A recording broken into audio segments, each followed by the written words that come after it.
Hey everybody, I'm Ash. I work at the Faulkner County Library, which is probably where you've seen me around. I also teach art classes, so if you've been to one of those, you probably know me from that. I also teach make your own comic classes once a month, but this month is October, and it's known as Inktober in the artist community. It's a cool challenge invented by Jake Palmer to kind of brush up your inking skills and challenge yourself to create one inked piece every day. I know that sounds like a lot. The goal is to create a bunch of pieces, learn a lot, and ultimately, mostly you're challenging yourself to use one of the harder mediums since ink is permanent. Since the hardest part of Inktober, other than finishing, is actually starting, I'm going to show you some quick tips on materials, and how to get going on your first piece. Ultimately, if this challenge makes you draw more, then it was a success, so don't burn yourself out doing this. You can't do 31 pieces, fine. Can't do 10, fine. You do 5, great. So we'll get going.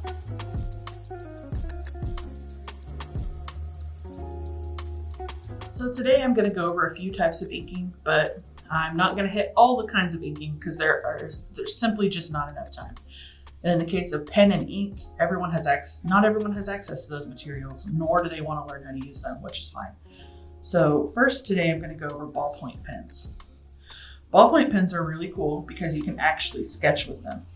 I have a few tips to sketch effectively with these, and the first one is to start light. Like, you probably can barely even see what I'm doing, but I promise you I am putting marks down on this paper. I'm just barely using any pressure. And you can put down these really light marks. Basically, the idea is to press harder as you go. So in the end, you have a complete piece. My other main tip is to make sure not to change your grip on the pen too much. If you start holding it like this, you want to end holding it like this. And I'll show you why in just a minute. I'm just drawing a random face here, so that you can see, hardly anyone can even see those sketch lines that you're doing.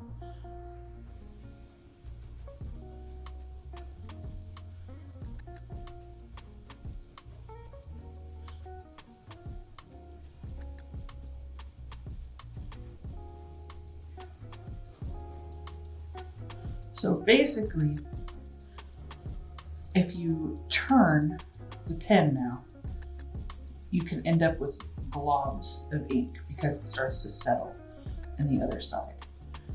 I didn't go long enough to see those, but you can end up with globs if you change your grip too much. They easily smudge. It's not a big deal, of course, you can still do that, but if you want really light sketch lines, it's best to avoid it. So I like this option because from the beginning, it makes you think about the kind of lines you're drawing, because you know you can't erase it later. But it also takes pressure off your first lines being your final lines. It's a happy balance, and it's extremely cost effective. Even if you don't have one of these in your junk drawer or your purse or hiding in your car somewhere, you can easily find a box of 50 for $5 or $6 at the store.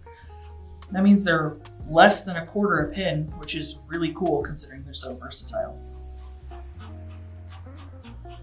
Just go over the same part until it starts to show up. You can see the globs kind of here because I started shifting my pen around, but that's okay. Inktober doesn't have to be perfect. You're just learning. This month, the library is actually going to be hosting draw meets for ages 10 and up, which is basically where artists get together and draw and offer support to each other.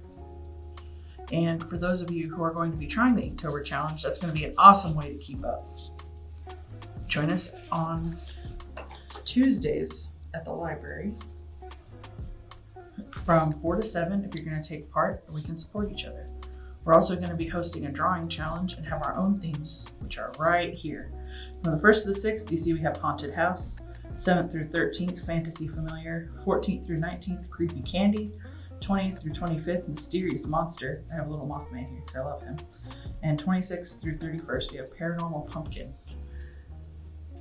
If you want to upload your piece and enter our contest, tag us on Instagram or Facebook, and be sure to use the hashtag FCL Inktober to make sure we see it. There will be prizes, and since anyone 10 and up can enter, us adults are going to have to work hard to beat the kids because we're going to be picking the most creative pieces as our winners. Kids, be sure to have your parents watch this part of the video so they know the process and we can see your art. Happy inking, everybody. Hope to see you soon.